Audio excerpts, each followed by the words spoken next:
Hi Mike, what's on? Well, chum, I wanted to ask if you've heard about our new partner, Instant Armory. That's the one from that Trap Street Studios. That's right, James. We've teamed up with Trap Street Studios to promote their app, Instant Armory. With Instant Armory, players and game masters alike can now craft artwork for beautifully designed and fully customizable weapons and items to use in game. You can share your creations with others and even export as an equipment card that you can add all your own stats and descriptions to. Where can you get this awesome app?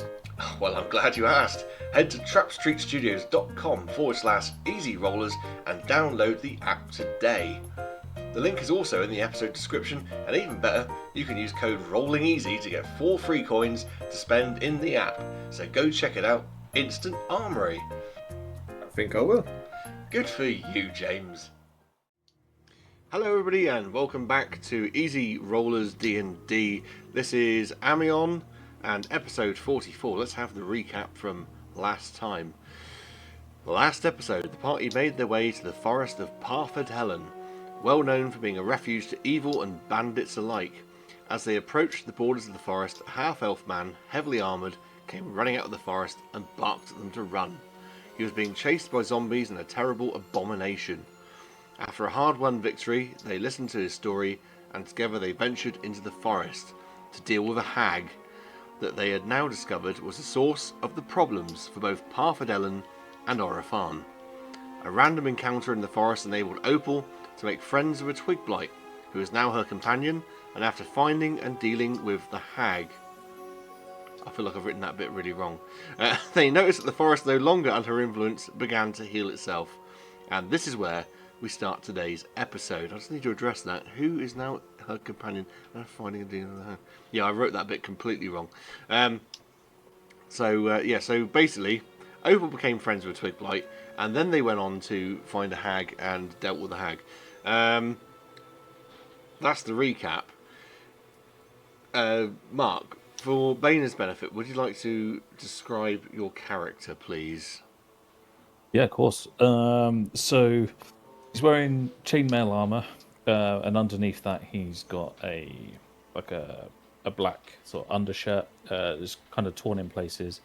Like black trousers, black boots. Everything's very black and dark. He's got a couple of pauldrons, and he has a cape, and that's like lined or trimmed with like gold. Again, that's very like ripped and torn, and like in some bits it's been burnt. He's got long brownish to reddish kind of hair, bright blue eyes, and a strong beard. And he's fairly muscular, and is wielding a greatsword. That's pretty Is much he him in a human? nutshell. He's a half elf. Okay. So does he fight or does he just do spells? He's a bit of both. He's a paladin, so he's Paladin. Okay. yeah, he's a bit of both. Fallen I paladin. did try to dump some lay on hands on you in the previous episode, and it Oh, didn't go no. too well. It hurt you. I didn't drink you, did I? No, you didn't. No, I think there was a temptation there. It was the Alright. holy light basically caused a bit of a burn for you, effectively. Okay. Didn't go well. Now, I wouldn't normally address this, but it's been brought to my attention. YouTube has become a lot more popular than what I thought it was. So, if you are watching this on YouTube, I apologise for the mess on the screen. I don't really normally set the cameras up particularly well because nobody actually watches YouTube. But now you are watching YouTube, I will sort this out for next time. In the meantime, unfortunately, you're just going to have to put up with it. So, let's get into tonight's episode. Oh, sorry. What is your name? Durandir. That's a good Churandir. point. Okay. I don't know where my notes are, so I'm going to write that down because I will forget if I don't. I'm rubbish with Opal names. is forgetful, so maybe she will like, hey mate, hello. I'm going to have to use a pen because I can't see that. Duran Deer, wasn't it? Right. Yes, it was definitely that. Duran Duran. I'm not going to live it down, am I? Never. You might live it up though. That wasn't Duran Duran though, was it? No, it's That was someone else completely. Right, anyway, the episode. Gnarled and exposed roots begin to bury themselves. Rot seems to heal and revert to a healthy state on whatever living matter it has formed upon. The darkness of this place lifts as magical orbs of light begin to spark into existence, much as you saw previously in the forest of Oro-Fan. Creatures begin to re-emerge, and this clearing that was a swamp begins to turn back to a grassy, mossy meadow. The hag's hut is swallowed by an enormous tree's root ball and dragged underground, creaking and crashing as it goes. So, what do?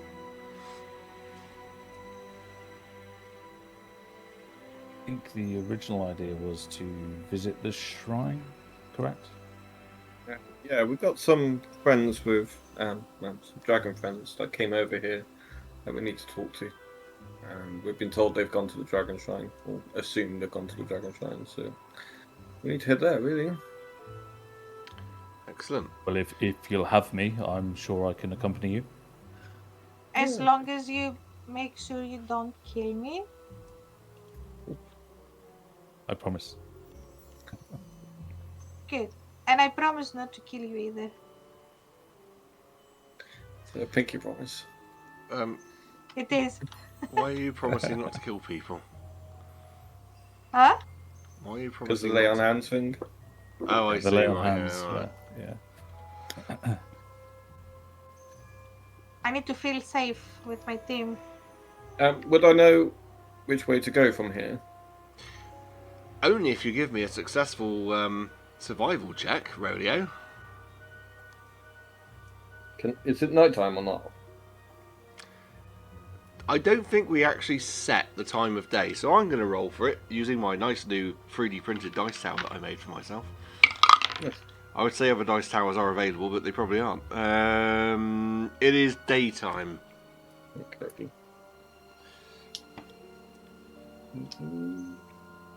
10. I'm using D&D Beyond tonight because my dice are away. Right. Unfortunately, no. You feel a bit lost. Where are the stars when you need them?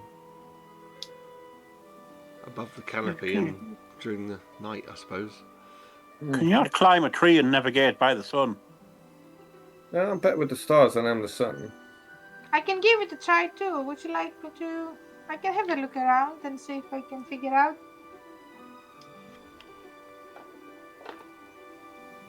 Okay. 16. Yeah, so you kind of like get your bearings a little bit, kind of trying to figure out which way's which. You know which way the entrance to the forest was and how you got here. So, yeah, I mean, you can effectively try and trace yourself back a little bit and figure things out. And, yeah, you start to figure out, right, the shrine was in this direction originally. And you head in that direction.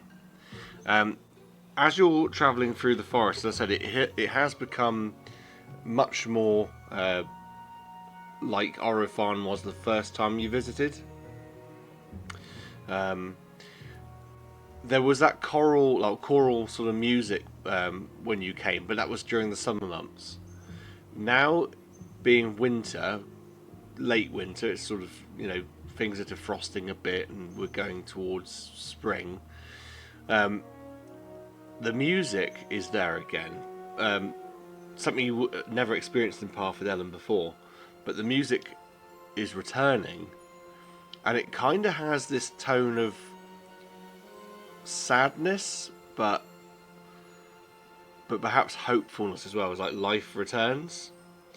And instead of being choral, like, you know, voices and that, it's more like a slow melodic piano with, but in a major key, but with like a cello almost in the background, adding that like mournful tone. I know what to do with that. I'll get my bagpipes out and start playing, so we'll Yeah, and accompany it. give us a performance check. Got to love the old bagpipes with the piano and the cello there. It's a perfect mix. Oh, it's not good. It's a 12. The light of the forest, like I say, it's come to life. Last time we came to Parfadel, it was completely dead, and obviously this time it was completely dead. The light kind of dims a little bit, and the piano goes from a That's all right. major. I don't care. I'm a lovely. It kind of goes from a major So to a slightly minor off key key. there. Yeah. It doesn't respond It's well to the bagpipes, what does bagpipes. Anybody? What did you ask? If anyone Does responds anybody well- respond well to bagpipes? Oh, I love bagpipes. Me too. Last Well- summer there was a lone piper walking around the reservoirs in Saddleworth. It was lovely. I love bagpipes. It's so nice. Well, the good news is, Okay. it's not horrendously bad that the forest has some sort of negative effect. But the bagpipes, as you're travelling through, you're pretty sure you're on the right path, but although the forest is now in a state of healing after the hag's presence has been dealt with, you start to hear, and perhaps it's the bagpipes that have drawn something's attention. You hear a loud thud, thud, Yeah. and then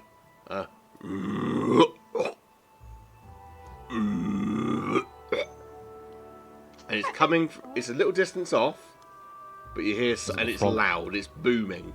It's not like, like I say, it's a booming sound. Maybe it is a frog. I'm picking up my Twiggy and I kind of hold it like just stay He's not here. little. I think he's a humanoid size. He's a big boy. Oh, is it? He's- Is Yeah. it He's the same? 6 foot tall twig blight, yeah. Oh, okay. Hi. He kind of just shrugs at you indifferently. Oh. All the Hi. while you hear in the background. Is it coming from like ahead of us, or It is ahead it of like, you. Is ahead of you, and that thudding seems to be coming closer. Oh, should we hide and see what's coming? I think we should. think Yeah. that's- I think- yeah. Yeah, let's take the hide action. Yeah. Get off the road! Yeah, that's fine. Everyone make a stealth check and a group stealth check. Damn. 11. 21. 17. Get it with advantage, so I'm going to test it. 11. Oh, I stuffed my face full of chocolate as you did that. I don't know why I did that. Yeah, so it's going to make a perception check, or passive. Let's just test its passive.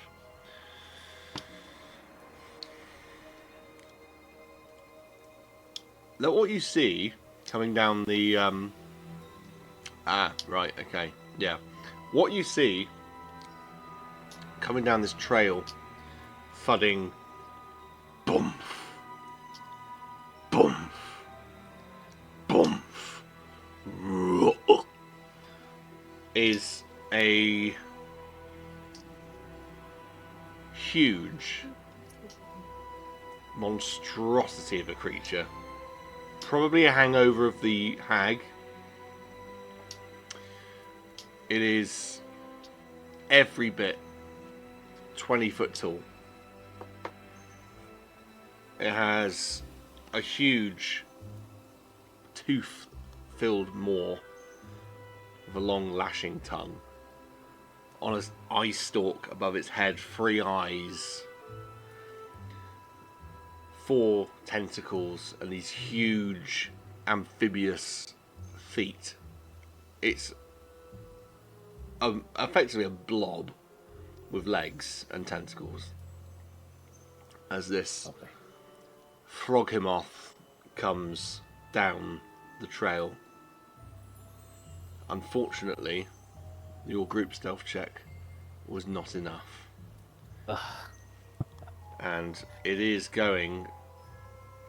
Will it make a surprise round on you? You're not expecting it, so yes, it will. Well, we could hear it coming, so it's not going to surprise us. Yeah. But you think you're hiding from it, though, don't you? Well, yeah, but we still know it's coming. Okay, in that case, I will agree with you, and we'll roll initiative. Wait, this like that. I'll get my dice now. 6. 6. 20. 3. Hold on. So, so Gottel was a 20. Opal and Rolio was 6. No. Durandar. Was a 6. And what was Rolio? 3. Natural 1 plus 2. Okie dokie. Gottel, what's your You dex fall bonus?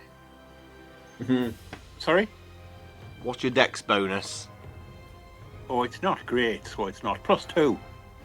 Okay, that's fine. So, it's going to be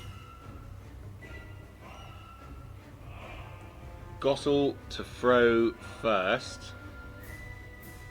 Opal and Duran, you also level pegged. What's your dex bonuses? +4. I'm +3. Yeah, so that's fine. Okay, Gottel, you are to throw first. This huge monstrosity is... Okay. So, let me set the scene. You've probably dived into bushes on either side of this trail through the dense bush and trees. It's pushing its way through, maybe shoving over trees as it goes, because it is that big. I'm going to put... let's see, who's got the best initiatives? So, Gottel and Opal, you're on one side of the trail in bushes. Duran and Rolio, you're on the other side. I'm going to say Gottel and Opal, you're on the left. Duran and Rolio, you're on the right. So, Gottel... Far off, is it? It's right between you. So, I mean, it's within 5 feet, really. You're in the bushes on the side of the road, and it's over. Well, we didn't do a very good job of hiding at all, then, did we? Well, you didn't know what you were dealing with. And That's the other thing. You didn't know. Yeah, you didn't do a very good job of hiding, to be fair. So we're within 5 feet. Yes, yeah, but it knows you're there. Right. It can know I'm there. I'm just wondering how far off I am. If I'm in 5 feet, I won't back off. Then I will cast Nather's Mischief on it. And it can... Ugh. Bear with me 1 second. Fill a 20-foot cube. Blah, blah, blah. Okay, so I need to roll a d4. Sorry, excuse me. It's not that you didn't do a very good job of hiding either. It's like I say, we were within 5 feet of it because it is a huge monstrosity, so it's wider than the trail.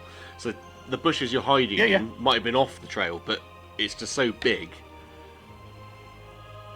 Okay, so there's a cube, a 10-foot cube, or however big the... Yeah, I call it a 10-foot cube, of difficult terrain as the creature is enveloped in molasses. Okay. And it's sticky.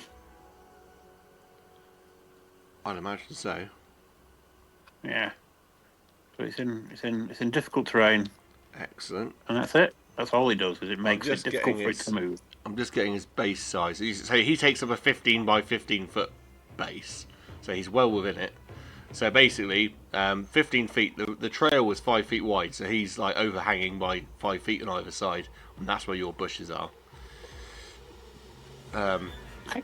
And yeah, so basically he's in this difficult terrain. Yes. Excellent. And getting coated in molasses at the same time. Anything he needs to do, or is it all good? No, he just is in the middle of a shower of molasses. Yeah. So that's like a little shower cubicle with half. Does he need to make a check before he can move, or is it half movement? No, it's just half movement. It just is difficult terrain and sticky. Okie dokie. let's see. He knows you're there. Let's see who he's going to go for. Let me find a D4. Now there is an equal amount of you. That's brilliant. On my screen, unfortunately, the roll was a 1, and that is you, Gottel. But I have just covered him in syrup. It makes sense, doesn't it? Yeah. Right, okay. So, a tentacle is coming your way, I'm afraid. That was a nat 20 with a plus 10 to hit. Hang on. Sorry, nat 20 to hit. Sorry, Lisa. Nat 20 with a plus 10 to hit. Oh, there's not even any point in doing it. And I suppose I could. Yeah, I'm going to use my trait, my bardic inspiration thing, which basically allows me to use cutting words to reduce your roll by 1d8. You'll still hit me, but it'll take off the nat, off the crit. By 3 then. It takes it by 7. By 7, so it was 30 to hit. So yeah, now it's 23. Yeah. But it's not a nat 20 anymore because it's on the roll. Taken 7 off your base roll, yeah. Right, excellent. Okay, so 23, but it still hits you. Yeah, it hits, but it's not going to. No, that's fine. Absolutely muller me. It's a useful thing, this trait. I get you. I do get you. Let me just find some D8s because, unfortunately, it does do 3 of them. Yeah, it's fine. I'll just use one of these. So that is a grand total of 20 points, 26 points of bludgeoning damage, and you are grappled. 26. Okay. It makes a multi-attack, but it has you, so it's 2 attacks with tentacles. So I'm going to change targets. 3. That is you, Opal. And it hits you for 17. Yeah, it hits. And you take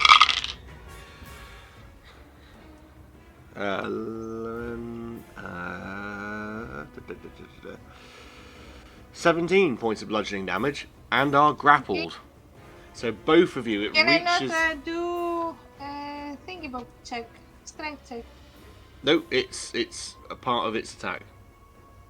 Okay. It's automatic. So it sort of eyes you. Its eyes are going all over the place. It knows you're there, and these 2 tentacles, bang, bang.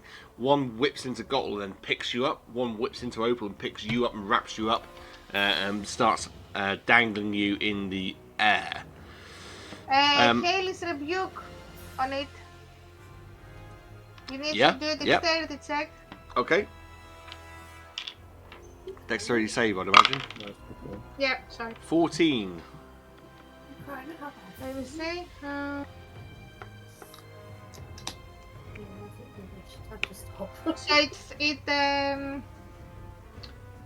it saves, but it will take half of the damage. It's 5 damage. Let me just do that. Where are my dice? What's happening? I would hope you'd have been prepared and had your dice ready before we started, to be honest. No, I have them in front of me, but for some reason I cannot see the D10s. Because I've never done it before. They're hiding. Oh my god! I just... both of them rolled 10 and 10, so he gets 10 points of fire damage. 10 points of fire. He is resistant, so it'll be 5. Okay. Okie dokie. Right, it was his go. Opal, now it is your go. Sorry, you I need to roll one more D10. So okay, 23, why? Because it is because it's second level, it is 3 D10s rather than 2 D10s. Right, okay. So it's 23 divided by 2. How much is that? 12? 12.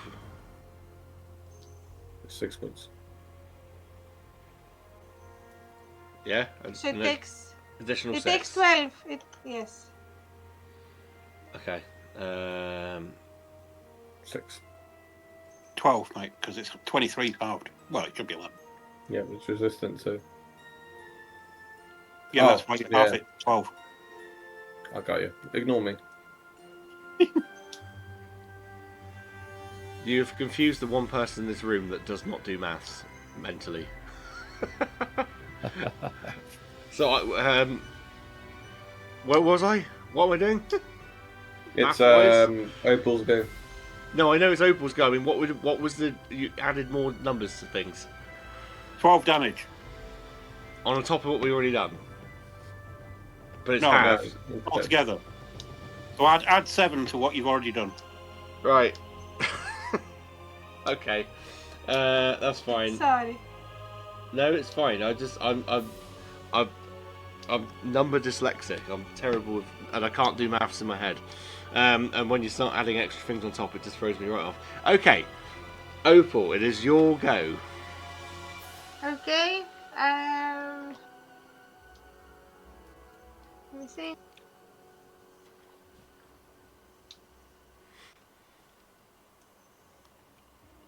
So I need to. So crackling What? energy starts coming out of me. I do an Eldritch Blast. So What's the components for that? Is it? instant. It's an action. Is instantaneous. But Eldritch It Blast. doesn't Do you say- need your hands? It doesn't say anything. It's just Voice component. system Oh, out. verbal and S. What is S? Somatic. So you need your hands. You are restrained. Okay. You would have to make a strength check to see if you can break free. Let me do a strength check. Is it? Can I ask you? You said it's a ball, but is it like? It's not gelatinous. It's an actual creature, isn't it? It's like a massive frog. Hence the name Okay, Froghemoth. it's fine. He has me, so I bite him and I start drinking. So what do I need to do? Yeah, you could do that. You don't want to try and break free from him then? Well, I can try and see. What, you're either drinking or you're breaking free. Which one is it? No, I'm drinking. I'm drinking because I want to be happy. So I start drinking. I put my fangs in him and I start drinking.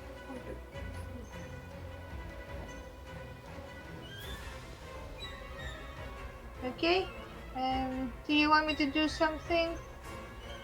What do you normally do for drinking? So it's I do 1d6 plus 3 piercing damage plus 2d6 necrotic damage. So Yeah, so you need to make a an arm strike basically to try and pierce its hide with the first thing. So I do. So that would be melee your attack. D20 plus strength. So it's a melee attack. Okay. Mm-hmm. 22. Hits. You get through his skin. 9 is the piercing damage.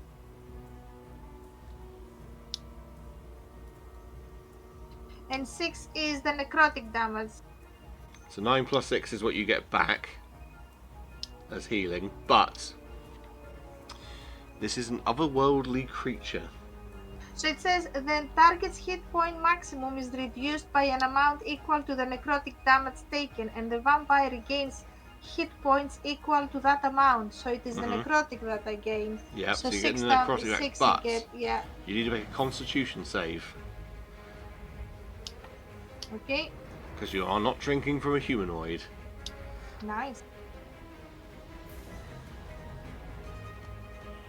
16.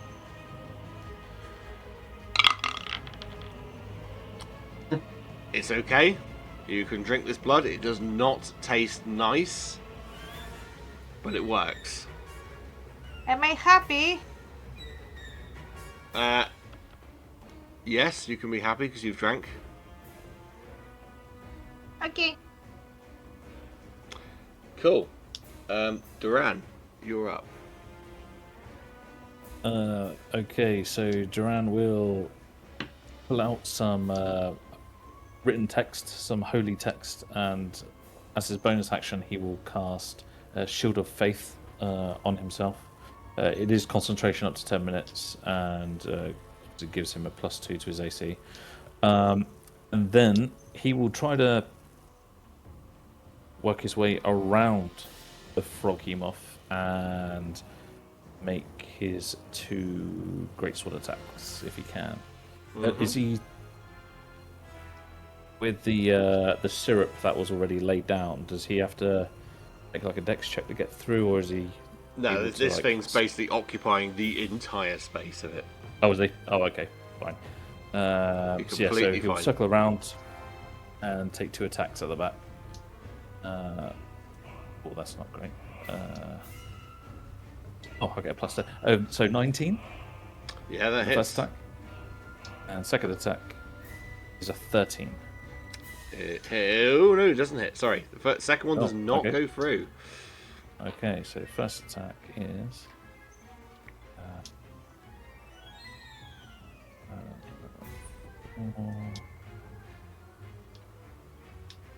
So 6, 7, 8. Right down the bottom. 13 points of slashing. Excellent. That puts it on.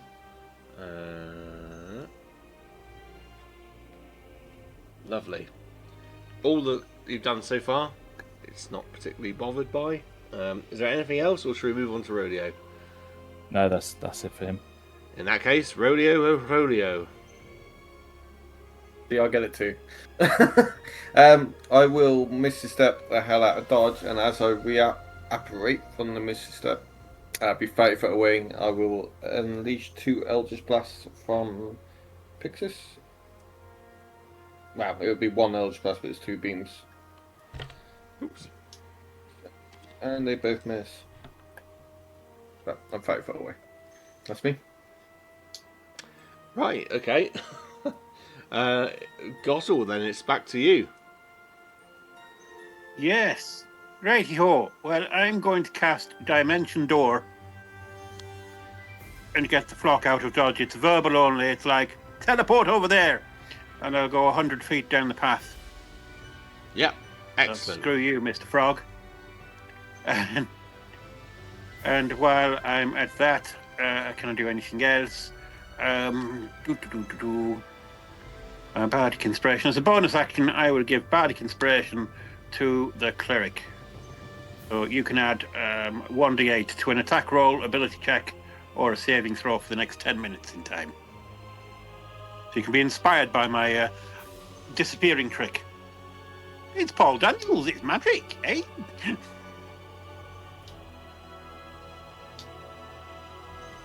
Is it 1d8? Sorry, was it? 1d8, yeah. So, from the Froghemoth's grasp, Gothel disappears and reappears down the road, leaving Opal alone in its grasp. Are you finished, Gothel? I am, and the molasses has stopped, unfortunately. I failed my con save. Okay. It lets out a mighty as it opens its maw and attempts to bite Opal. That is an 18 to hit. It hits. You take... Oh my lord. Let me find the right dice. D100 times 2. It takes... Hold on. Oh! I thought that was an odd number. I thought it said 3d10s. I was like, bloody hell. It's not 3d10, you'll be happy to hear. It's 3d6. No, it's not. It was 3d10s. Sorry. I was right the first time. One of those. And one of those. And one of those.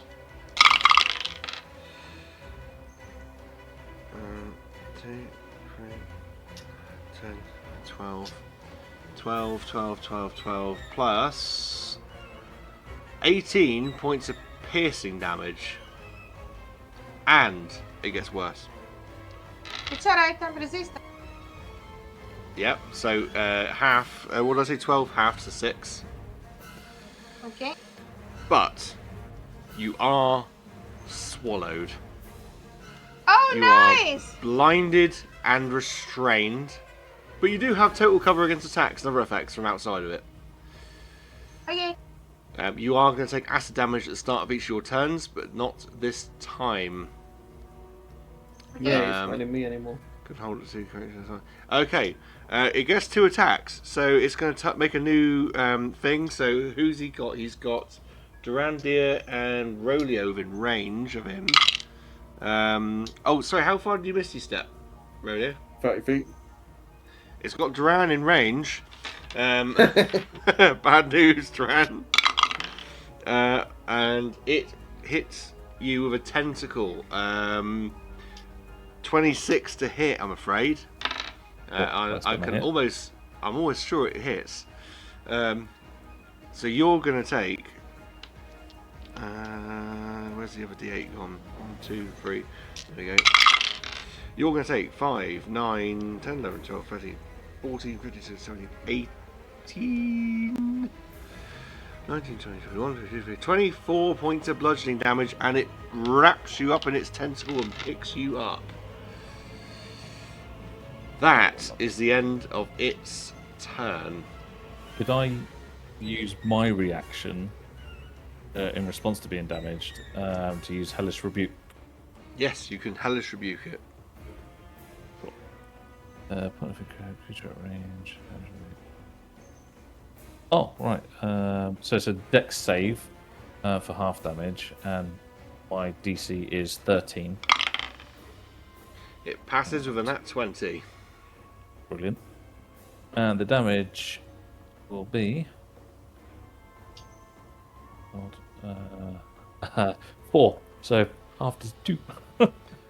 So you kind of like pick it up, and there's a little flame of against its skin, Yeah. but it just sort of is indifferent to it. It's, Pretty much. That's fine, lovely, okie dokie. It was the Froggermuffs go, so it's now Opal. You are inside of it. I'm just going to quickly read ahead. You could potentially damage it from inside. Yeah, sorry, Yeah. I'm just reading something. Yeah. You would have to try and damage it, and the only way I can think of you damaging it, you would have to. The only weapon you have, I think, is your bite. No. You are restrained, bear in mind.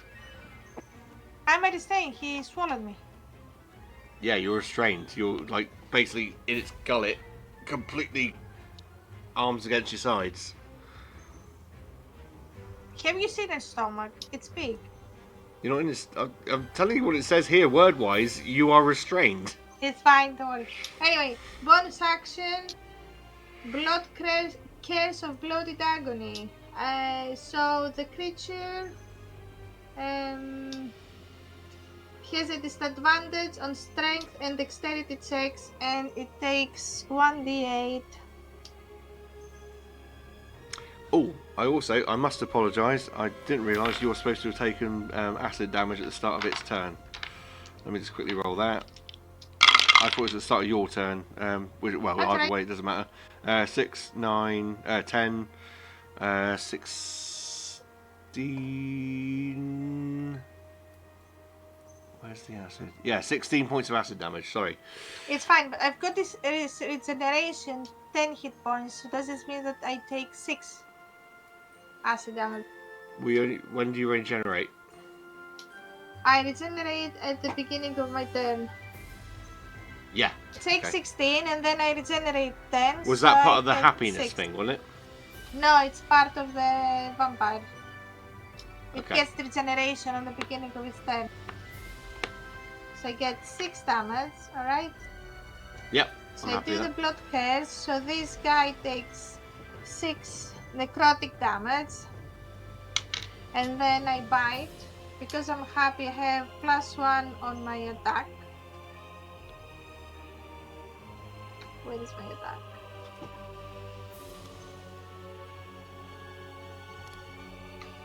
17 plus 7, 24. 24 to bite. So that means that he gets 26.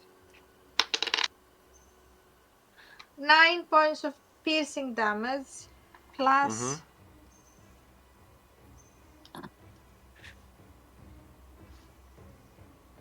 7 points of necrotic damage, which I get as a heal. Yeah. And that's my go. And he has disadvantage in strength and dexterity checks. It's 9 plus 7. Yeah, so yeah, it's not enough. But yeah, he you do something to it. In that case, you are still inside of it. We go on to Duran. You have seen your colleague be eaten and swallowed. Oh, I mean, I'm caught in two minds here. No, I'm going to go with the attack. I'm going to make 2 attacks with the greatsword. The first one is 24 to hit. It does. And the second one is 23 to hit. It does. So, whilst you're working out damage, I will also point out the Twig Blight is probably running around panicked at the moment. Yes, I was thinking about that. I was going to create some stats for him and I completely forgot up until now, so for the moment he's just running around frantically, he doesn't do anything. But we will make it that he can be a combat pet if you want him to be. In fact, let's do it now. On your next turn, he will act as a combat pet and can do like an unarmed strike, and we'll give him a strength bonus of +2. Okay. So it'll be d20 +2, then it's if it hits, it's like a d6 +2 for strength. Go on, sorry. It's 32 points of slashing damage for myself. Yes, it feels that. It's not enough to bloody it, but it feels it. And you kind of see it goes as you do that. Puts it on 1, 2. Lovely. Okay. Are we? Yeah, no. I'll stay. I'll stay put. So you're gonna stay planted in. In fact, it picks you up, didn't it? It did, yes. Right. So you can't do that. Sorry. So much else going on. I completely forgot. No, you are restrained. Sorry. So that attack does not happen. Okay. So, yes, you are restrained by it. So you would need to make a strength save to try and break free of it. Strength save it is. And that, oh, I think we're good. That's 24. Oh wait, no, 24. Yes, you break free of it, but that would be your action to do so. Yeah. Okay, so change of plan then. Well, let me just check the spell. Bear with me. That's all right. It's my fault because I completely forgot you were restrained. I need to make a mark next. Well, I don't need to anymore because you broke free of it. But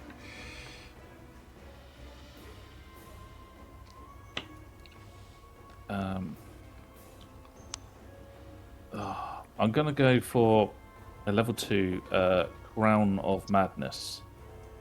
Oh no, I can't do it because it's an action. Nope, that's me. Sorry, that's you. That's me. Right, no, that's fine. Rolio, you're up.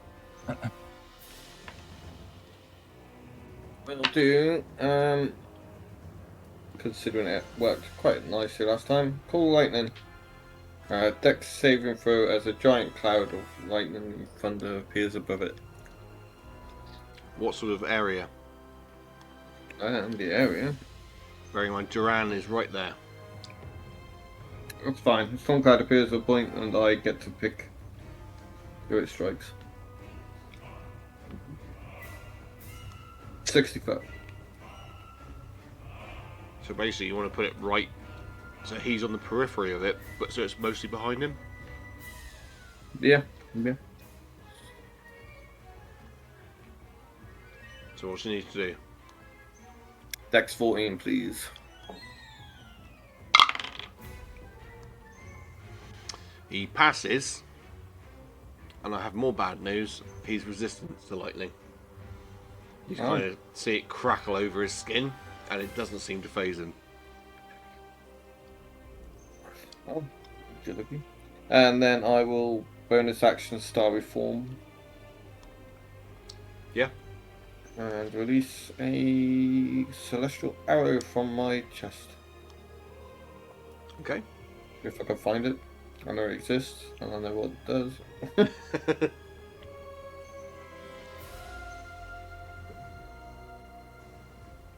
So you wouldn't have seen this before, Joanne. So Rodeo's, all of his tattoos start glowing. And then all of the constellations on his tattoos like turn into the one constellation, which is, if you know, it would be the Archer. Nice.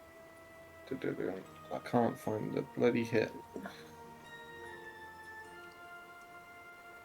+6. The hit. I'll just. There we are. Dirty 20, Yeah, it hits. and it's 11 points of radiant damage, please. Okie dokie, that hits. Absolutely. Yeah, cool, lovely. Anything That's else? Yeah. No, that's me. In that case, we rock around to the top of the initiative, and it is Gottle. Right, how injured is this thing looking? It ain't bloodied. Right, well, I shall cast Moonbeam upon its face, and it can give me a DC 16 con save. The mighty Moonbeam. DC 16 con save.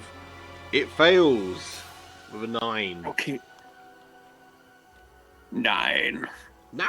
So it can take 12 points of whatever damage it is. What kind of damage Radiant. It's radiant damage. is it? Radiant for Moonbeam? Yeah. Takes 12 points of radiant then. And I will hold it on its face and give it. Ah! So far, it hasn't moved. It hasn't had any cause to move. Is that you, or are you looking to do anything else? I will bonus action use my last bardic inspiration to inspire Opal. So great deeds of daring do. From within its gut. So what do I get? You get 1d8 on an attack roll or a saving throw or an ability. Okay. Well, Attack, ability check, or saving throw, yeah. Thank you. I need to make a roll. It is the Throgomoth next. First of all, Opal, you are going to take 13 points of acid damage. Okay. Acid! Duran, I'm sorry, you're the only one right up in its grill, so you're going to get it.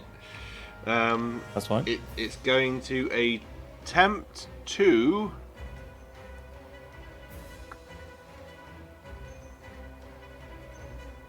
Yeah, it's going to attempt to give you a tongue lashing this time. Cool. Oh, matron. Could I have a DC 18 strength saving throw, please? You can indeed. Now that is a natural 20. Excellent. +7 on the save. It whips you, but you're kind of like dodge to the side, perhaps, and ha-ha, and get away from it. However, it tentacles you for 28.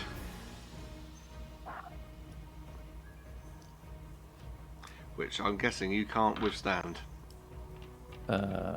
Is that 28 points of hit. damage? Sorry, No, or to hit. Oh, to hit. Yeah. Yeah, Yeah. No, that hits. Yeah. So that causes you.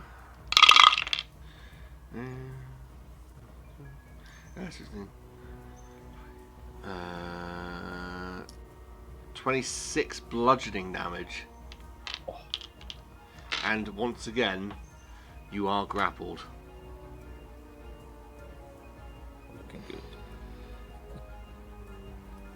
That doesn't sound too good for you. Here we are again. We roll a new character soon. Opal, you're up. You are inside of it. What are you going to do? You are let me see. blinded and restrained, as a reminder. Yeah. Just want to check something. I can maybe take one more of those attacks before I really need to start thinking about healing. Oh, sorry, I didn't read it correctly. How many attacks did this creature do? To who? In general, to his turn. In his turn, he can do 2 attacks. No, how many did he actually do What, throughout this entire combat? for this turn? He's done 2 attacks against Duran. Okay, so it takes 1d8 necrotic damage Right? if it makes more than 1 attack on its turn. So for So this it takes turn, 4. it takes 2d8 because it's per attack. Oh, okay, right. So he's done 4 and 6 points in total. So, He's done 6 points in necrotic in total. no, he's taking. Yeah, that's what I mean. I've rolled it and I'm marking it off. Oh, okay. I thought I was rolling. That's fine. Well, you can if you want to. That's fine. Don't worry. It was 2 fairly good rolls. Yes, that's fine. So I am. I'm more than happy if you want to do it and you get lower rolls than what I did. Don't worry. I'm attacking. Next turn, you get to do it. I apologise for doing it in your stead. That's okay. Don't worry. 23 to hit. Don't confuse me. 23 to hit. So he's getting. I presume you're 6 biting him again, points. are you? Yes, 6 points of like the normal damage plus 9 points of necrotic, which I heal. Okay, so 15 total. So that's my go. Lovely. Okay, dokie. Yeah. So you guys outside, it seems to have almost been a little bit like taken aback by that. Whatever's happened inside of it, you don't know. What I do want you to do, Opal. In fact, what was it? Holding your breath. It's something plus your. What's your con modifier? +3. Yeah, you're more than fine. I don't think you're going to suffocate. Let me just double check. But I think you're fine. You cannot suffocate in the stomach. It can go through air.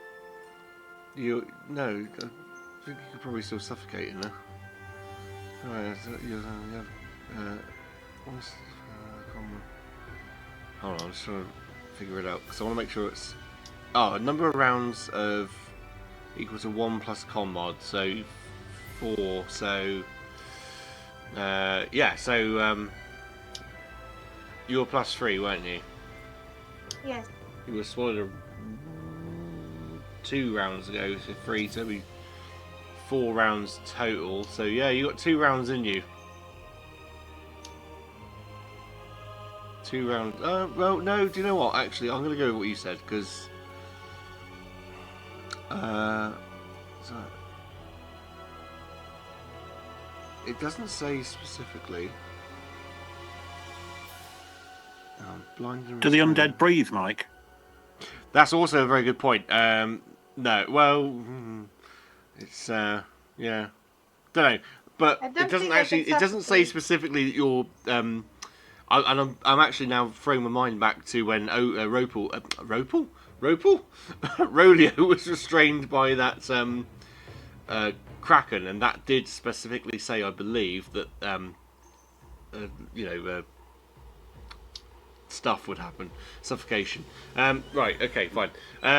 Ignore me, I'm talking absolute rubbish. That was Opal's go, so it's Duran.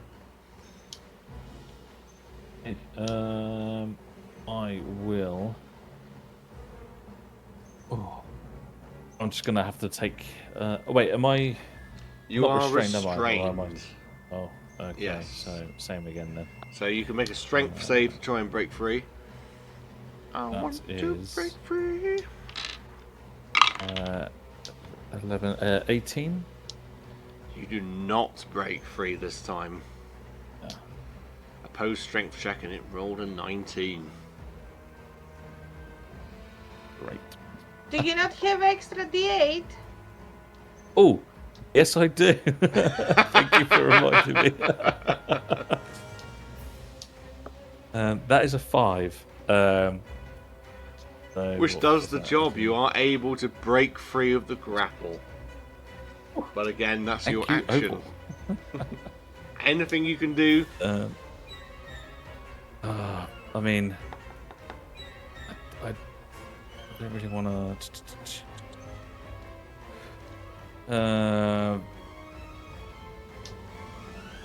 I think I will. No, I'm going to save it. No, I'm good. I'm good.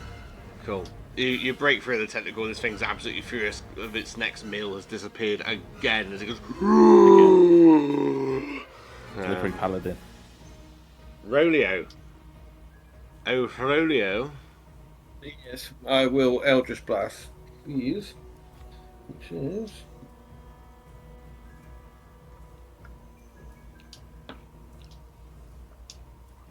never mind. Misses, and then no, it misses, so I can't do my archer attacks and the cabins.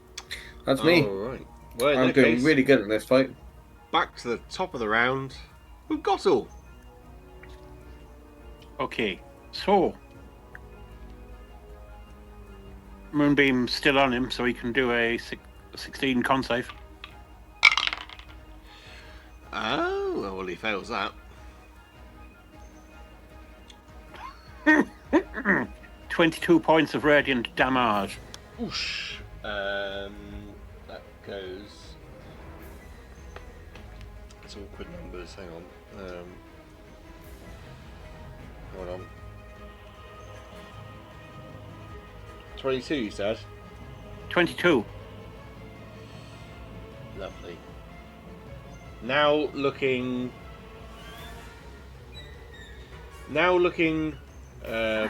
quite wounded. Not bloodied. Sorry, not bloodied, but wounded.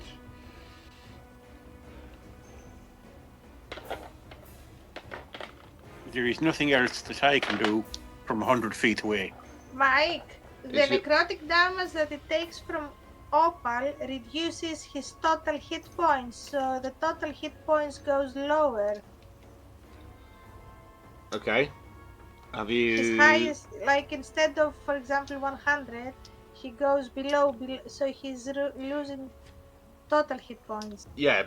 No. The way necrotic works is when it comes. So you're doing damage to him using necrotic. So his total hit points reduces. So let's say he was 150 and you've done 20. It will go down to 130. He can't heal above 130 to his 450. Yes. Yeah, but that's not saying that. So you've done damage to him using necrotic, and we've been knocking that off. But if he Yes. was to heal, and it was for more than what the necrotic had done, he couldn't go above the necrotic. Yes, but I mean, that's fine. It's fine. Do you see what I'm saying? Yeah, I know. It's just I'm thinking if his total hit points are falling, it means that he can become blooded much quicker, if you know what I mean, by the rest of the damage he's taking. I see what you're saying, but unfortunately no, because like I said, I'll give you. I'll tell you now. His total hit points is 184.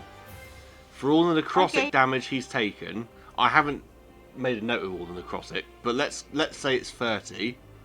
Yeah, his total hit points would be his hit point maximum would then be, if he were to heal, 154. Okay, I see. But because you've been chipping away at him and he's not healed, it doesn't. You're still just chipping away. It's not. He's not healed, so it doesn't. Okay. Yeah. Yeah. Cool. Whose go was that? That was That was me. that was you. Okay. It is the Throgomoth, which means Opal, you are taking some acid damage again, which was 3d6. That is 7 points of acid for you. Okay. What's he gonna do? He's being attacked from all angles, but his meal's right in front of him. I'm gonna make a roll. I'm gonna make a roll for him. Rodeo, how far away were you? 30 feet. 30 feet. Yeah. Duran, if you want to, you can make a... You can make an opportunity attack.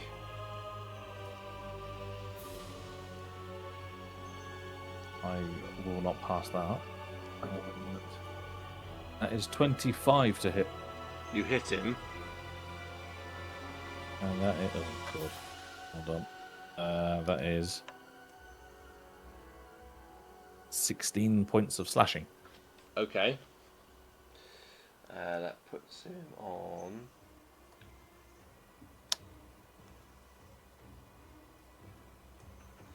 He is now looking bloodied, by the way. But now I like to do rule of cool, and I usually play rule of cool that if you guys come up with a cool idea, that I will allow it. I'm going to rule of cool this on myself. You've done an opportunity attack against it, but because it is a huge monstrosity, and it's occupying such a huge space, and it has to get past you to get to Rolio, you've attacked it.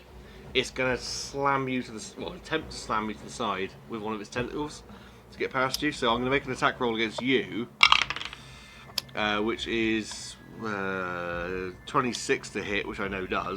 Yeah. But here's the benefit. You're not going to get grappled this time. Oh, good. It does 9 points of bludgeoning damage. No, it doesn't. It does 25 points of bludgeoning damage as it slams you with a tentacle.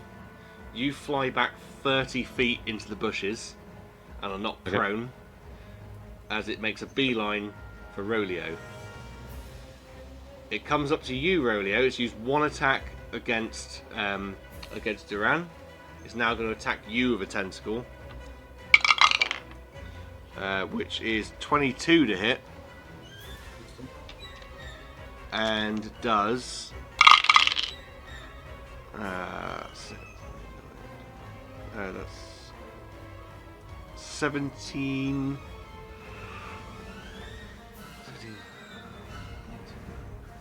23 points of bludgeoning damage, and you are grappled, and that will be its turn. And he takes 9 points of necrotic damage. Lovely, thank you. That puts him on... So this necrotic damage does not go to the highest to his total XP hit points. It's like normal. The other one that I bite reduces his total HP. So that's a normal necrotic. But you see him, and he is really now like starting to slow down, and he's like as these attacks are just wearing him down. It's definitely a fight of attrition against him. And inside of him, Opal, you can hear his heartbeat, and it's beginning to slow. Nice. That is the Throgomoth. Opal, it is you. Alright, so I bite 16. Yes, yep.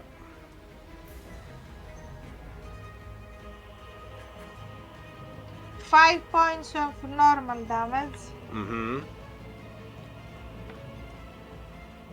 And 3 points of necrotic, which I heal. Yeah, no problem at all. You're getting a Oh, lovely that's like meal.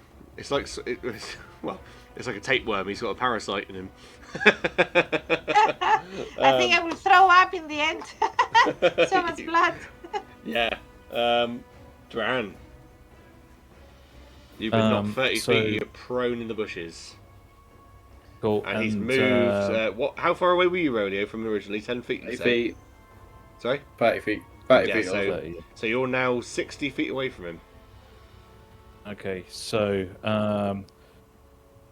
I'll use half my movement to get up, and I will use my action to lay on hands on myself. I'm going to pump 20 of my 40.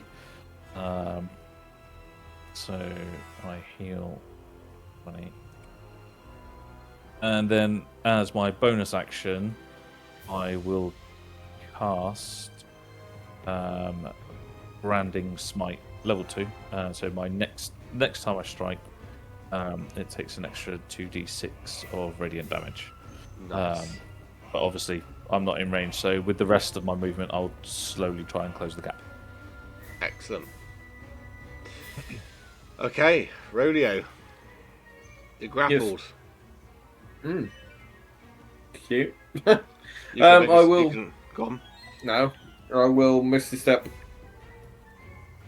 away. Well, that goes. You're grappled. Cute. And as I reappear again, Pixis in hand, 2 bolts from the Hexblade will fire at him. Might actually hit him this time. Doubtful. I didn't actually intend for this combat to take up most of the session. 19 to hit. Yes, it hits. It's been difficult. Well, he's a big boy. It's a total of 10 points of. We said it was frost damage, didn't we? Because it's Pixis. Yep. Yep. Like, yeah. 10 points of frost damage. Booty. You see like parts of his skin just like get that freezer burn effectively. He's quite Yes. clammy because he is amphibious. Sort of takes it, goes and lurches to one side. But yeah, disappointed Got one that more, mate. another meal has escaped him. Gottel. I've got my archer to go as well. Okay, go for it. Yeah, my D&D's been really slow today. That was misses completely. Natural 1. Horrendous. Hmm. Disappointing. Yes. Gossil, you're up. I will move the moonbeam back onto him and smite him from above. Yes. DC 16 con save. Con save. I was about to say con save, isn't it? It is not going to do it. Only an 8. Then he can take 16 points of radiant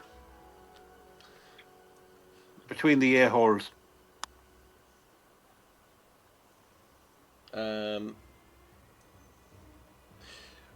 It kind of slumps forward and staggers a bit with that. It's not looking good. It is the flog him off. Rolly, how far did you go from it? 30 feet again. So you're pretty well next to Gottel now. Yeah, I would have planned to, yeah. It's going to move up to both of you. I'm 100 And- foot away from him. I thought you said you moved 60 feet away from him. No, I was 100 foot with the dimension door. Ah, well, in that case, he goes back up to Rodeo then. That's all right. I was going to say. He's like, oh, hey, boy. You're not moving up to me, you little scunner. In that case, he's going to make a tentacle attack, which is 26 to hit. That does hit. 2, 3 of those bad boys. That right missed his step through Warcaster Uh, as a reaction. hang on. Say again. Can you what? I've got Warcaster as a feat. Right. Misty Step can be used as a casting time. So as reaction, could I use Misty Step to dodge?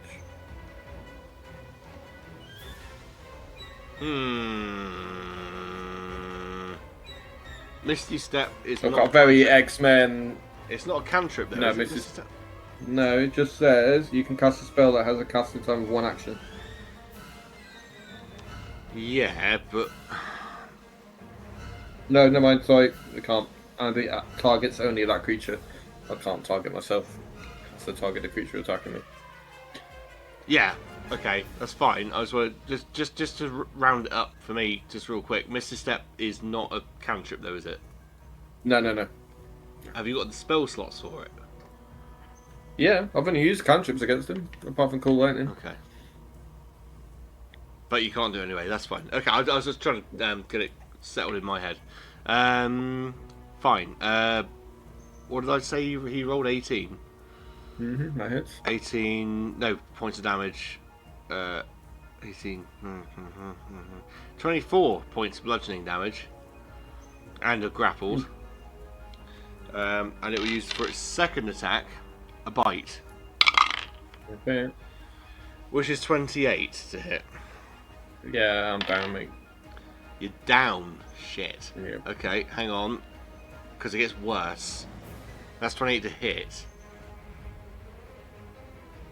No, it doesn't get worse, does it? 28 to hit. You're down. What was your hit points? Well, I had 4 left, so I'll go and guessing it's doing more than 4. Yeah, what's your hit point maximum?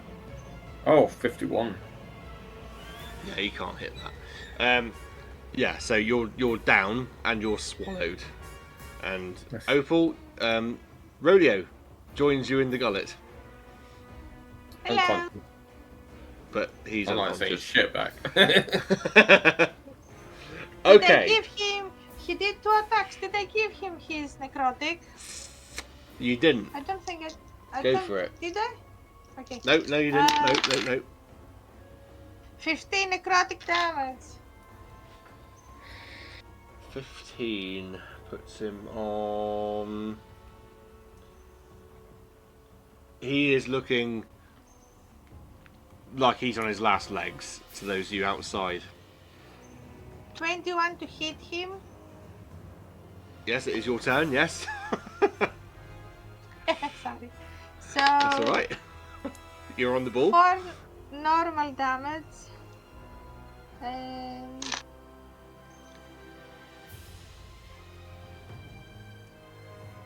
4 necrotic damage that I also heal. Okay, 8 total, yeah? And that's me. Right. For the two of you outside, you see this thing stagger from one side to the other as it goes and slumps over, dead. Opal, you have a problem. You are restrained, and Rodeo is unconscious behind you. Rodeo, I'd like a death saving throw, please. Yes, sir. Fail. Well, would anyone? I'm going to go. Anyone going to make an action? Yeah, I will bolt for the froghemoth. I'll try to. I want to open the jaw. Yeah, go on. I'll try to make a strength check and see if I can open the jaw or the mouth, the maw. Just And slice it open. okay, fine. But I don't know where you are though. That's the thing. But You can make. All right, I'll go to the side then, and I'll just take a couple of stabs and try to cut him open. As you don't know where they are within it, so you can make an educated guess. You can slice at it with a disadvantaged sleight of hand. Oh, okay. We aren't in initiative anymore, but Rodeo is unconscious. So at the end of your turn, or what you're doing here, Rodeo's going to make another death save. Okay. And that was disadvantage, you said. That was a natural 20 for the first roll. Can I not shout while he's there if I understand what's happening? Yeah, you can shout if so you want he to. can hear. Yeah. So you can hear me where I am. So you kind of have an idea where we are in the creature. In that case, I would say that was the help action. But you wouldn't know what he's doing, but you might naturally shout anyway. I'm not shouting. I'm not shouting him. I'm just shouting help, help. Yeah, I know. You're shouting. That's what I'm saying. You wouldn't know what he's doing, but you would probably shout for help. So I will take off the disadvantage, and you can have a flat roll, which was 20. So you start making an incision into this thing to try and free them. Rodeo. And I'm going to dash back. Well, that So they get I'm kind of keeping it in the kind of initiative for a second. So Rodeo's going to make a death save. All right, okay. I thought that was 1 then. Damn, no, 7. Fuck. 2 fails. I just shit my Gottel, pants. you're dashing. I am dashing back. So double movement, I will 60 just- feet. You don't quite get there. I will just keep going. So, could I have a strength check from Duran, please? Of course. That's my. Oh, that's not too bad. Okay.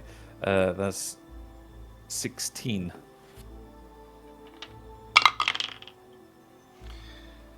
You cut through, and Rolio flops onto the floor, and Opal flops onto the floor, but Opal probably gets to her feet. That was another. You see Opal rolling down. She's literally covered with blood, fangs out, but she's like, that was fun. That was another action. Rolio, Um, would you please make us a death save? How was it an action? Because we're sort of 14. staying in a kind of initiative at the moment. So, Duran's made an action to cut you free. So I'm not saying you've made an action, I'm saying Duran's made an action. Say again, I got 14. a success. Because you are still unconscious. I will. Well, obviously. Gossel I'll would pump. now arrive back. Yes, but it's on the dash, Alright. so I don't have any actions left. I will pump 10 of my 20 lay hands onto Rolio. And Rodeo comes too. Thank you. That was You're close. very welcome. Yeah, very. Especially because that dice on this D&D Beyond, the 7 looks very much like a 1. Ooh, I Well. took damage then. I killed Rodeo for 10 seconds. What to do then? I'll let you talk amongst yourself if you want to. I'm just gonna sit down and lay like back to the leaning on the corpse of the frogmoth. That was fun. That was fun, yeah. I seem to get swallowed a lot, but thank you, Paladin.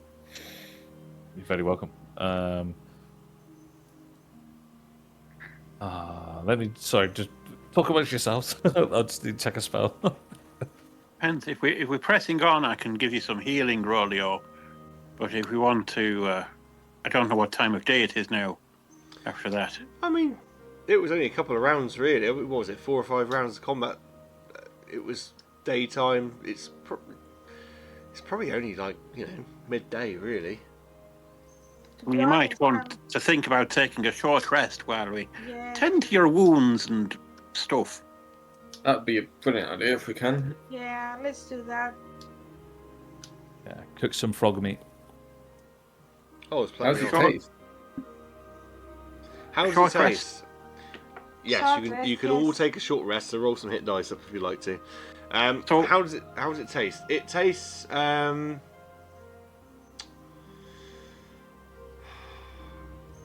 It tastes a bit fishy, a bit rubbery.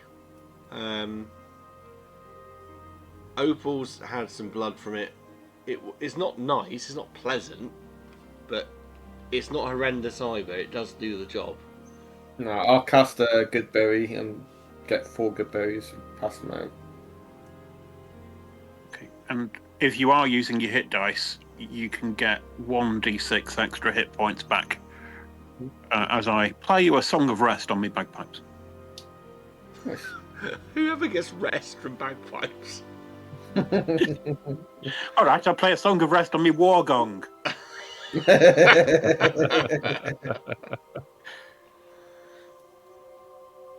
Sweet, I'm looking healthy. Cool. Yeah, everyone also gets 1 HP from the good berries.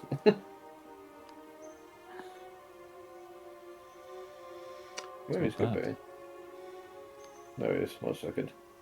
10 berries. So the creature can use the action to eat the berries. Right. Yeah, eating 1 berry restores 1 hit point, and the berry provides enough nourishment to sustain the creature for 1 day.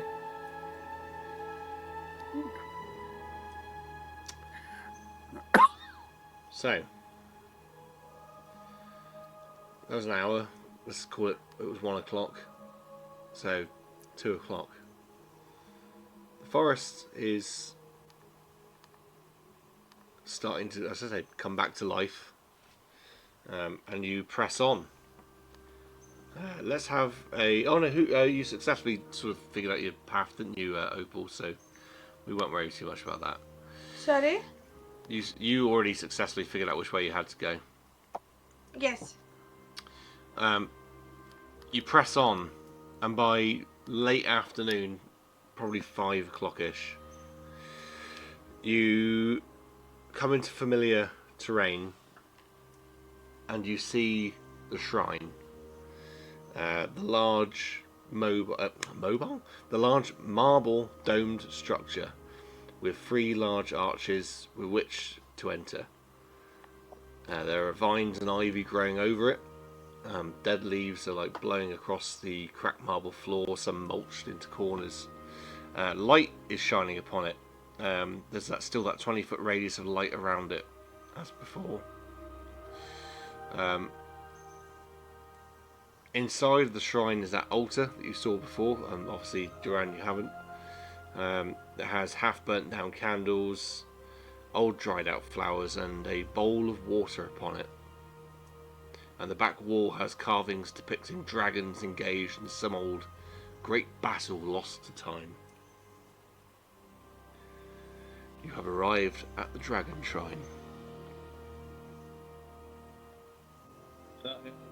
Have a look around, see if there has been any visitors. Yeah, give us an investigation check.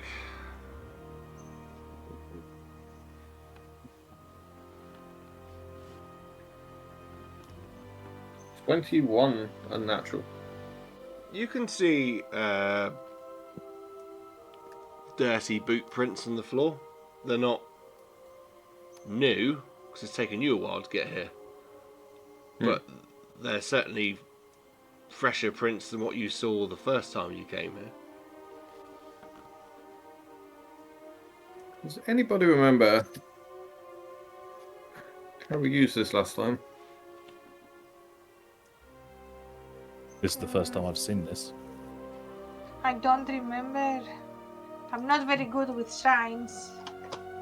No, we Also, used it Did to I get hold. take a... Oh, sorry, go on.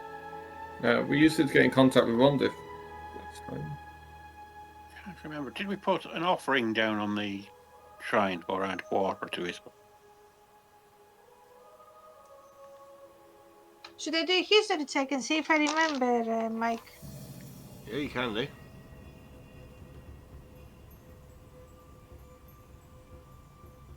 $18. Yeah. You remember lighting candles last time.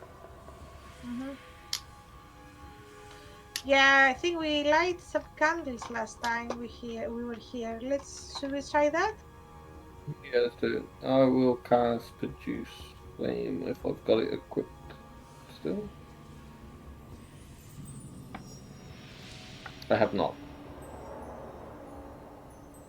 Anyone got a tinder box? Are there any candles there? Yeah, there's candles there. All right, that's all right then. So I can instantaneously prestidigitate and light a candle. As if by Awesome. magic, Paul Daniels, there's nothing up my sleeve. Ooh. Excellent. I'm just going through. You And like if we need more than one, yeah, if we need more than one, I can just do it again and again, like. You light the candles, and I light 4 candles. yeah. What happened before was that you created a connection, and it was to Keenan, I believe. Not that you meant to, but you did. I believe it was because he was protecting you from potential hazards. This time, you light the candles. Nothing much happens. Rodeo, you hear in your mind, Pixis speaks up and says, I do not know what you were expecting, but this is a gateway to the Feywild. What happened Last the time we last did- time you came here? We got through to Rondif. We got through to one fellow, and then we eventually got through to Rondif. Well, of this world, Alora is gone. Hmm. Felanax and Rondif have left, and Goldorn is apparently sealed away in that demiplane. For now. I don't think we want to be calling him anyway. This shrine usually connects to the Dragon Council, but I'm not picking up any energies of any kind from across the plains. So the dragons aren't even on this plane. No. They are of... I'm sure we've had this conversation before. They are of the Feywild. Yes. No. I mean, are they still No. on our They plane? have left. Oh. My understanding of the Feywild, it is winter, which means that the Winter Court will be in command there, in control. It usually means a time of turmoil, death, even.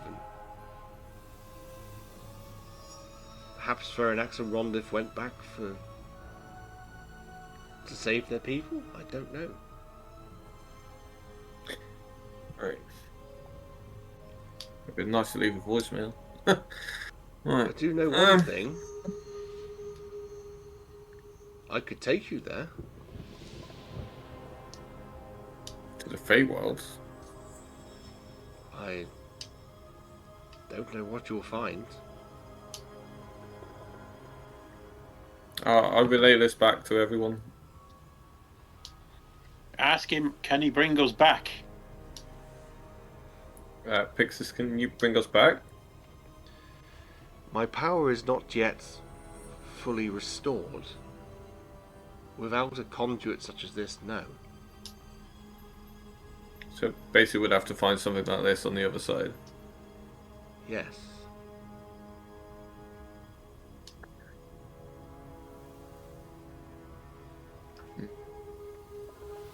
Depending on where we end up, there might be another conduit. But again, my power is not full yet. I cannot precisely drop us. I haven't got full access to the planes and everything I had before I was defeated. Are all your parts on this plane? There's an absolute deadpan silence for ages, and just it feels like an eternity, but I do not know. So, go back to the party. The choices are: we can investigate the druids for the magistrate, or we can go back to our farm. We have Yeah. killed ourselves getting here to get to the dragons, so it seems a little bit defeatist to just go back. Well, the last option is to go to the Feywilds. What is it that you hope to seek in the Feywild? We've made some friends with a couple of dragons, and they back along sealed one of their dragons, a bronze dragon, which name escapes me. We came in a fight with that dragon, a manifestation of him, and we was going to give the other two dragons, which are good dragons, they're cool, and they went away. Warning that he's trying to get back. That was the whole goal here, to try and contact them, but For your Are they? sorry, Mark. For your benefit, I don't know if I gave you the lore dump before you joined us, but I will give you a very quick overhaul now. Basically, dragons and elves are not native to this world. They came from the Feywild. Your half elven heritage, you would know this. Your character knows. But only 5 dragons came to Amion with the elves, and they're kind of like the wizards in Lord of the Rings, like Gandalf and such. They don't do anything on they just basically act as advisors. One of those advisors, something similar to Saruman, basically turned to evil and decided he wanted to rule Amion for himself. And they locked him away, and they fought him and locked him away in a demi-plane. Okay. And then, for whatever reason, these guys are chasing the 2 remaining of the 4. Obviously, as I say, for whatever reason for you, because you wouldn't know this, or why they're even here looking for them. So I'll hand it back to you. Yeah, that's why I asked. Yeah. So You you would know just that planning history, on but, meeting up? Oh, okay. Okay. You planning on letting them know then? Are you? But yeah, plus Farnax was the leader. Bloody notes is shocking. Port Horizon? Yeah, well, basically when we went over there, they have no royalty and no leadership anymore. So we thought it was a good idea to get Ventus and Port Horizon. Ventus. Back to Ventus, because Farnax is the closest thing they really had for a good leader. They did offer it to us, but we're travellers and adventurers, we're not leaders. So just thought it was a good idea to get Farnax back and get him back in charge over there while they didn't have any royalty left. Or any leadership. I mean, it sounds like a decent plan. I'm happy to venture into the Feywild if that's something you guys are seeking to do. It will be interesting. I'm quite happy to go. What about you, Galton? It'd be tough to get back. It's fine by me, as long as there's beer. I think instead of Finnis, they have Finnis.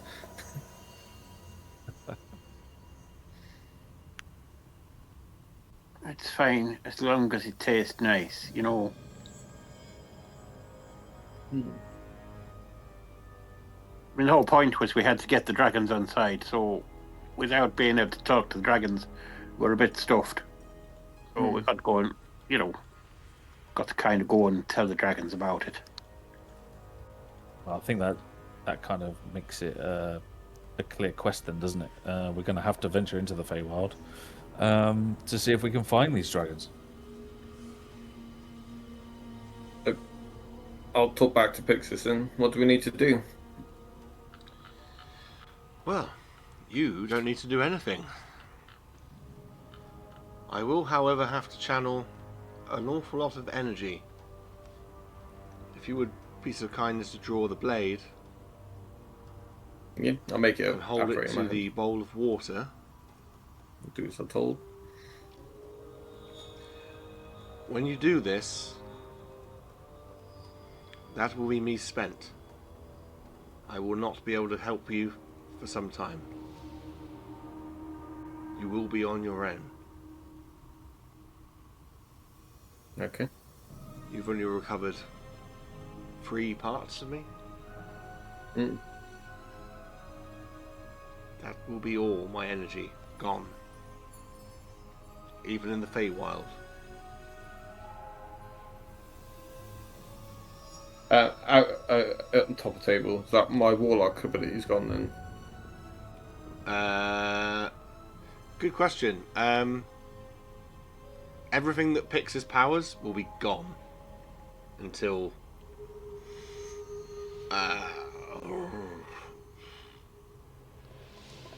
yeah, it'll be gone. That's fine. I just need to know if we're fighting.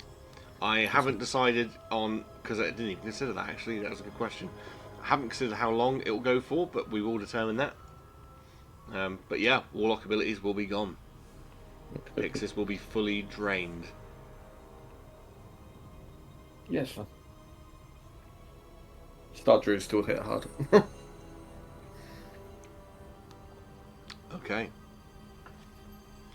You hold, or you draw the handle, and the blade, the short sword, appears, that icy cold, gnarled looking blade that is black as night, with stars glowing within it. The transition into the Feywild is not a step, it's a pause. Half a heartbeat, the whole world, its breath, stops. And then you exhale,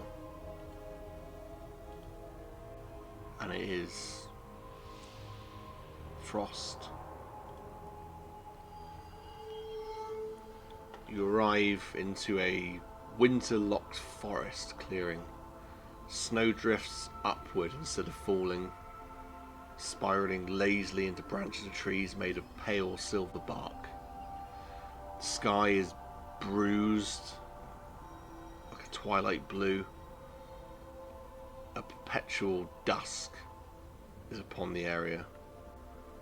The air smells sharp and sweet like crushed mint and cold stone. And every sound you make just carries too far. A footstep echoes as if it's whispered back by unseen mouths. Your breath fogs, but lingers, hanging in the air for far too long. While you've been stood there, you feel like time is just off. You don't realise how long you've been here for. But you get the feeling... Let's have a perception roll from anyone.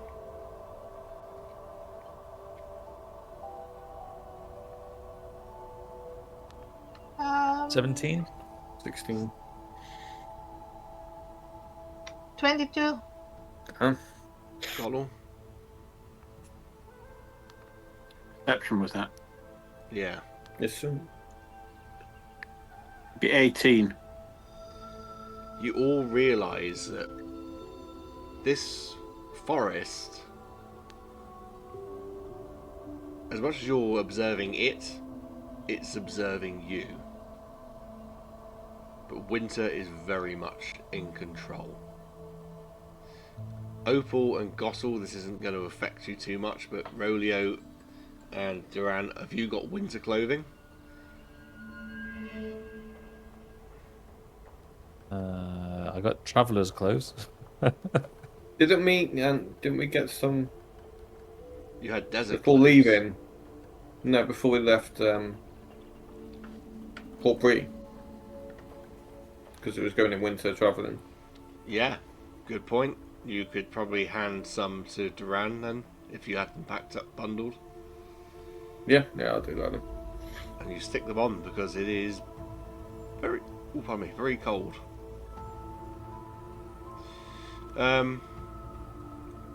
What do in this strange land? I'll have a look around, see if there's a path or route or somewhere we can head to. Then we'll need a survival check.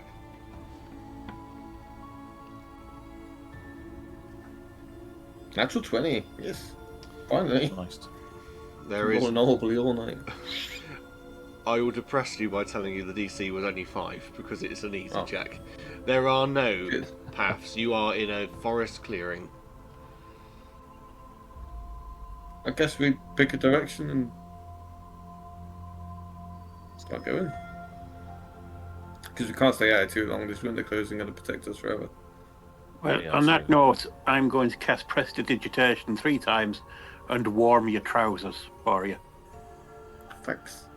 Warming our cockles. And I can have up to 3 of those going at one time, so the other 3 can all be warm. Thank you. Perfect. I think for Opal as well, I mean, you're used to being cold. So the sensation of being warm must be quite pleasant, really. Yeah. Are there any defining features that we could see? No, it is just an open clearing with full of snow, and there are trees encircling you. Okay. You move into the tree line, and you start to see snow-covered vines that seem to like subtly recoil as you step close to them, or even step on them. You see these frost-covered flowers that seem to turn their heads and follow you as you walk past. If you're talking, perhaps draws their attention. A nearby tree creaks, not from the wind, but like it's always clearing its throat.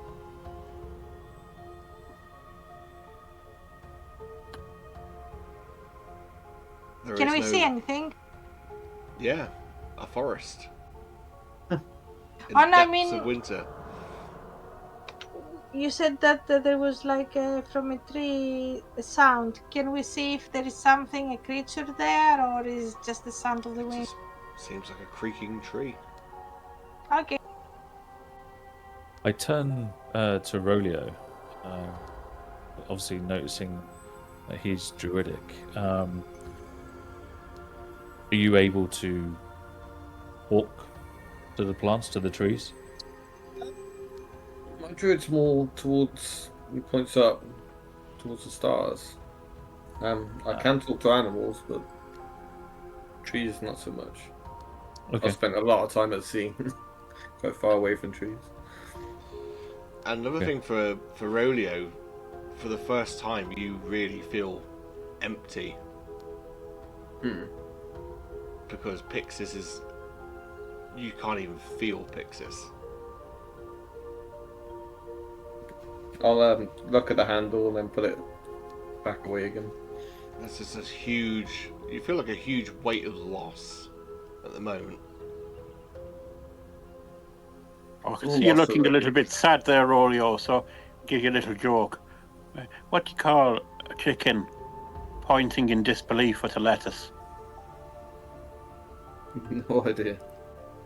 Chicken sees a salad. That's actually pretty good. There you go. Can I- Let's cheer you up for the walk, the winter walk there. Yay. Can I take a bit of advice off Joanne and then do a nature check, see if I can feel anything? What are you looking for? Life, movement, that kind of things. Yeah.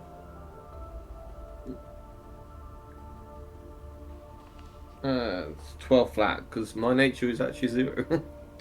Well, you sense that there is life all around you, but not as you know it.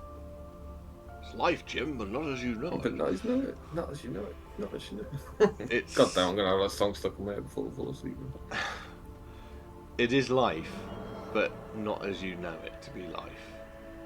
And you are very aware that the trees, the plants, the shrubs, everything is watching you.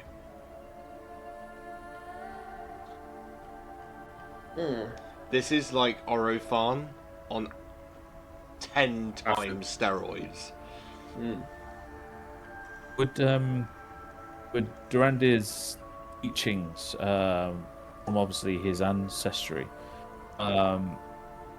would they have taught him, if he were to ever venture back into the Feywild, like how to traverse or like make peace with the animals and the woodland around? You can give us a history roll. Ooh, I get a -1 for that. Paid attention in class then. Yeah.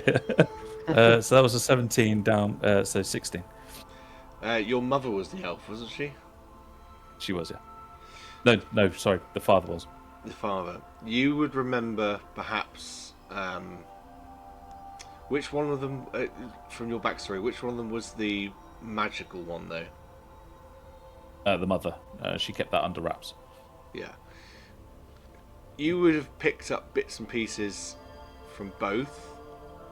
The magical side of it from your mother, you would have said that she would have probably told you the elves brought most of the arcane knowledge to Amion, and it was from a deeper seated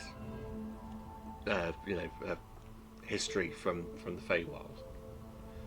Your father, being the elf, would have told you what the Feywild is like. This place of great wonder, where magic lives in everything. Nature is so beautiful, and all that stuff. And from your father, you would have been probably told, if you ever went to the Feywild, if you ever followed your ancestors' footsteps, that unlike Amion, it's a place where everything's alive on, like, obviously the natural world. Everything's alive on Amion, but everything is alive here. It's got its own personality, its own traits, its own everything. Can my twig communicate with any of the trees? Haha, I'm glad you said something. So, your twig so far, back on Amion, has been completely silent.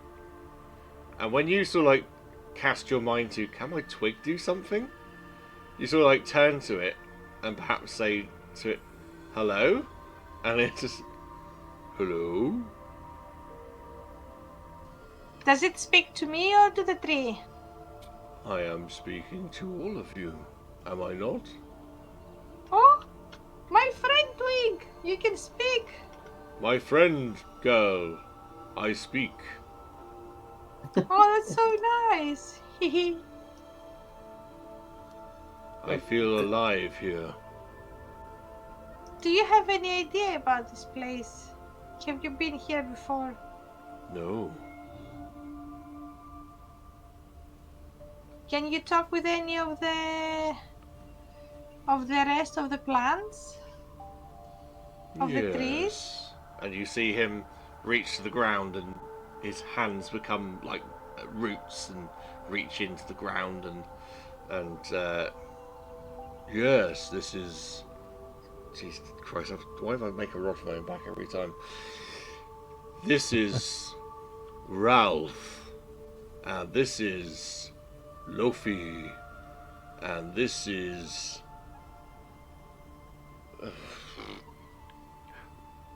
Molfi. And he goes on naming trees, and the trees themselves, with every name he speaks, sort of groan.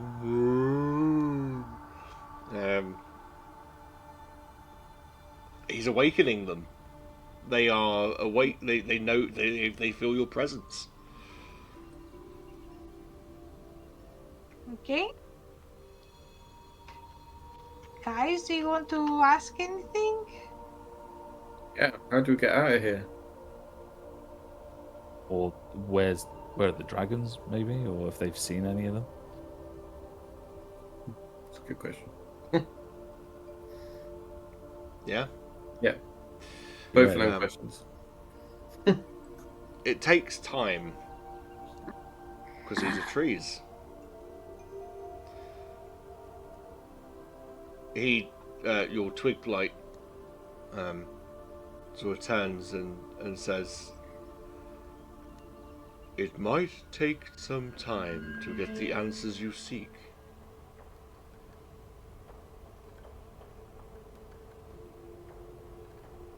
Is there anything else you would like to do?" Is there any place that we can find shelter? He sort of peers around and, unless you can find a cave. But I Are there would no not recommend villages or places? not nearby, and I would not recommend harming the trees to build shelter. No, But we'll that's- never do that. It's okay. We can have shelter. Got your little dome. I've got a tiny hut. The trees will provide you the answers that you seek. But these trees are ancient, and their speech does not come quickly. I feel like we need to find some younger trees.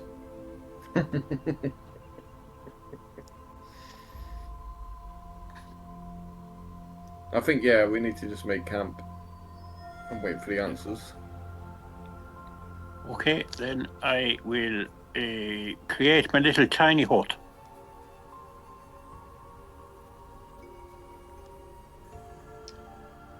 And we make camp for the evening. Or what class is an evening here? Seems to be perpetual twilight. But that is where we will leave it today. In a strange new world. Thank you everybody for playing. Thanks for listening. Thanks for watching. Obviously go and check out our partner, Trap Street Studios. All the information is in the ad at the start of this episode. Thanks again, and thank you guys. We'll see you in 2 weeks' time for our Thank you. continuation of adventures Thank in the Feywild. Cheers, Mike. Planescaping, yay! Cheers, Mike. Good Good night. night.